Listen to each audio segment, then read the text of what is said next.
जय सिया राम।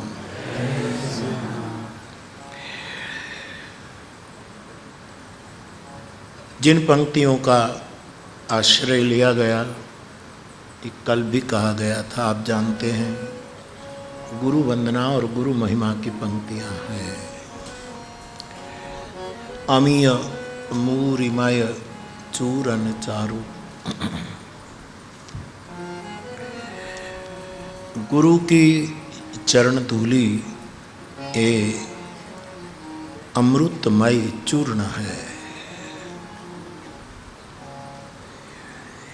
आयुर्वेद के हिसाब से जो मैंने थोड़ा जाना है, चूर्ण ज़्यादा फायदा कारक होता है टिकिया से। मैं बचपन से अभ्यस्त हूँ। माँ सावित्री माँ हमें रोज हिंगाष्टक चूर्ण देती थी और रात्रि को सुबह में वो सुदर्शन चूर्ण देती थी और रात को। अब वो चूर्ण के रूप में मिलता है अभी भी। कई मेरे फ्लावर्स हैं जो चूर्ण शोध करके मुझे दे देते हैं, लेकिन अब वो टिकिया में परिवर्तित हो गई। ठीक है, अच्छी बात है, लेकिन आयुर्वेद के मूल नियम के अनुसार चूर्ण ज़्यादा गोली या टिकिया नहीं देती, ऐसा कोई अन्यथा अर्थ न करे। लेकिन चूर्ण की महिमा विशेष।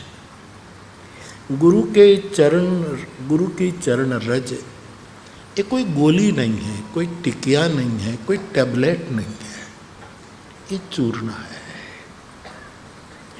चूर्ण का सीधा साधा अर्थ है, 3 लक्षण हैं चूर्ण के। एक तो जो टैबलेट है, गोली है, वो घन होती है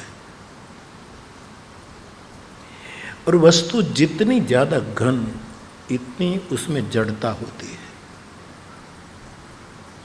शाखा, उसका जो तना है वृक्ष का,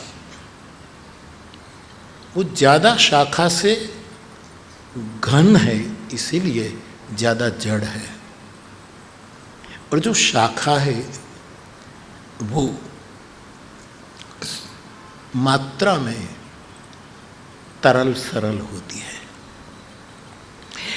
इन शाखाओं से भी जो टहलियाँ छोटी छोटी निकलती हैं वो ज़्यादा सुकोमल है। इन टहलियाँ पर जो छोटी छोटी कूंपलें लगती हैं, फिर कूंपल में कली प्रकट होती है। ये सब मासूमियत की यात्रा है। अंततो गत्वा, जैसे कि बटका एक वृक्ष है तो उसका जो फल है वो भी एक औषधि है, लेकिन वो औषधि तभी है कि लाल रंग का बटका जो फल है, आपने बटका फल देखा हो, उसको तोड़ने से बहुत छोटे छोटे अणु निकलते हैं अंदर से। बोटाद के रेलवे स्टेशन पर एक बार राष्ट्रीय शायर मेघाणी भाई और पद्मश्री कागबाबू इकट्ठे हुए थे और ट्रेन नहीं आई थी, तो एक बटके वृक्ष के नीचे बैठे थे।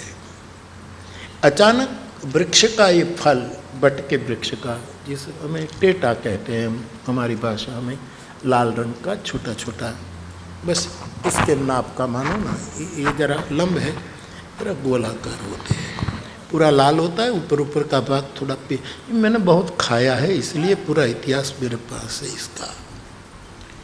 तो हम जब छोटे थे तब खुड़ियार माता का ओटला जो है, आप राम जी मंदिर का राह पकड़ो चित्रकूट के ढाल से उतरकर, तो वहाँ बैठते थे और मुंबई से पिताजी का खत आएगा उसकी प्रतीक्षा में बैठते थे। पोस्टमैन साइकिल पर आता था और देखते रहते थे कि खत आएगा खत आएगा। तब तक इस इंतज़ार में हम वो बटके जो फल होते थे उसको तोड़कर, या तो अपने आप जो टूटे हैं उसको खांड करके उसका चूर्ण बनाते। ये मेरा अनुभव है। और उसमें अगल बगल में से थोड़ा नमक मंगवा करके, थोड़ा नमक डाल करके उसको थोड़ा नमकीन बना करके खाया करते थे। माँ कहती थी कि बेटा ये खाना बहुत अच्छा है, ये भी एक चूर्ण। अब देखो सावित्री माँ का शब्द सुनिए। मैंने कहा कि माँ इस चूर्ण का नाम क्या है? तो मुझे कहा इस चूर्ण का नाम है विश्वास चूर्ण।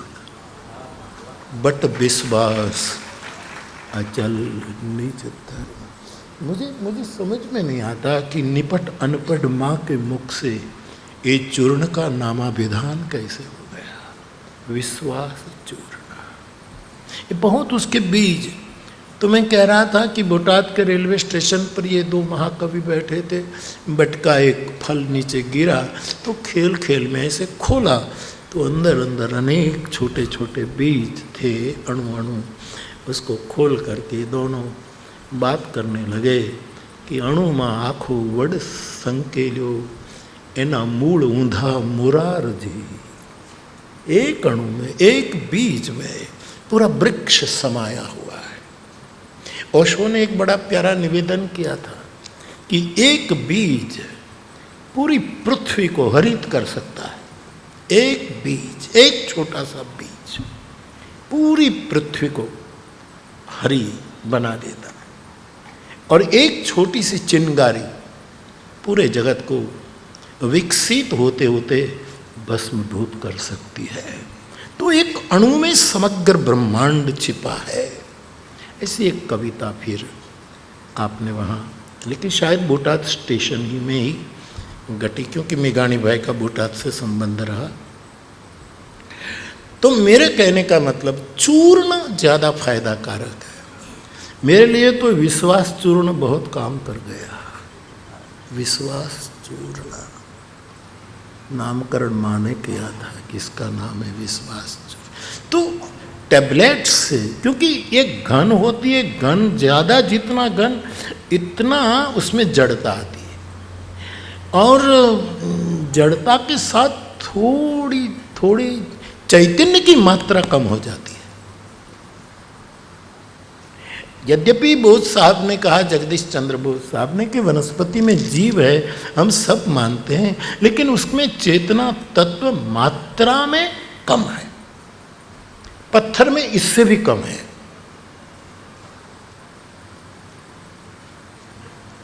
तो मेरे कहने का मतलब गुरु की चरण रज टैबलेट नहीं है, चूर्ण है, अमृतमयी है। इलाज बहुत अमूल्य और सस्ता है भव रोग से मुक्त होने का। इसलिए गोस्वामी जी इसको अमृत कहते हैं, और हम अमृत महोत्सव को ध्यान में रख करके कुछ संवाद रच रहे हैं। इसीलिए फिर एक बार अमीय मुरे मय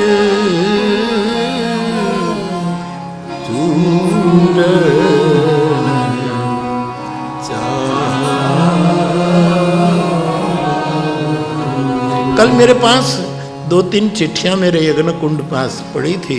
इसमें एक प्रश्न ये मुझे पूछा गया किसी दिल्ली के साधक ने कि बापू कल आपने कहा कि जासु वचन रवि कर निकर, गुरु के वचन सूरज की किरण है।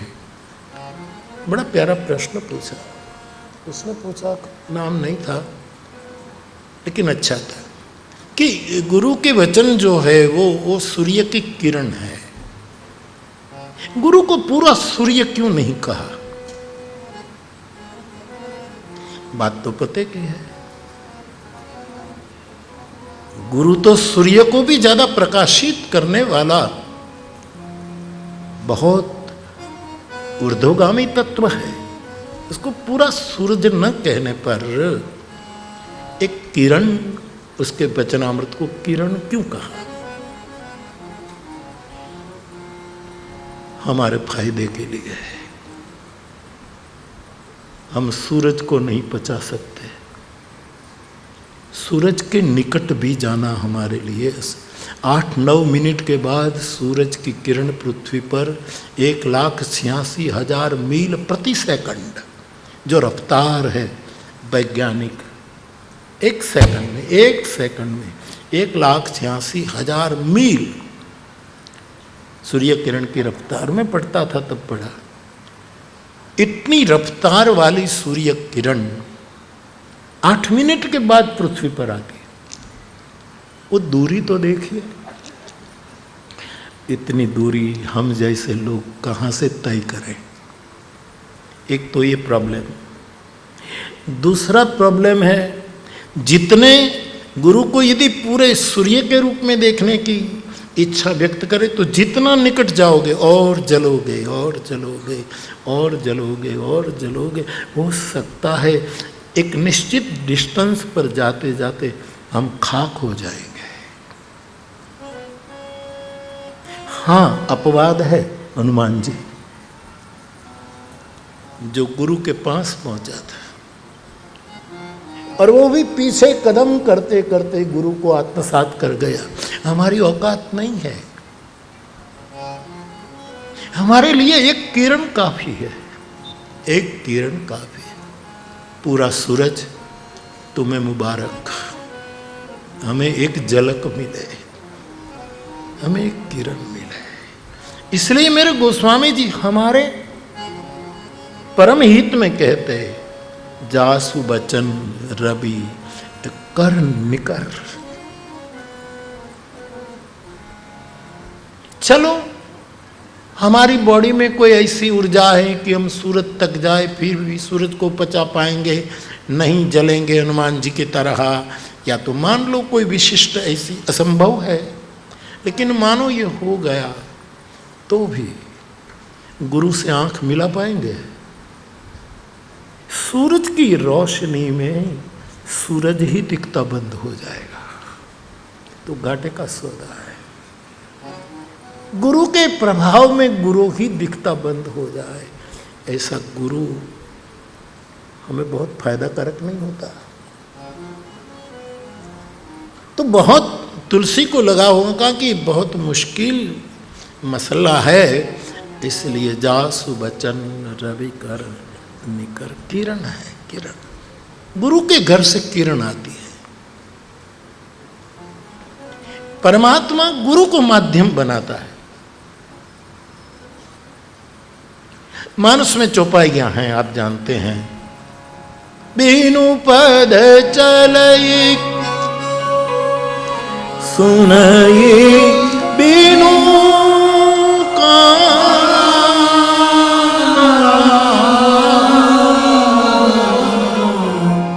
परमात्मा इंद्रियों से बाहर है, गोतीत है। तो जिसको हाथ पैर आंख नाक कान कुछ नहीं है, तो यहां क्यों लिखा गोस्वामी जी ने कि वो बिना पैर चल, यद्यपि उसको इंद्रिय के रूप में पैर नहीं है तो भी लिखा चलता है।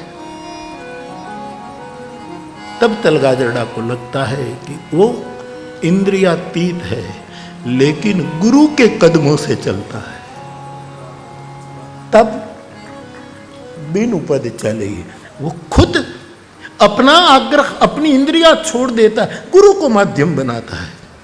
तेरे पास जो आया है, मैं इंद्रिय से परा हूं, लेकिन तेरे पास जो आया है वो मैं ही तो हूं, वो मैं हूं।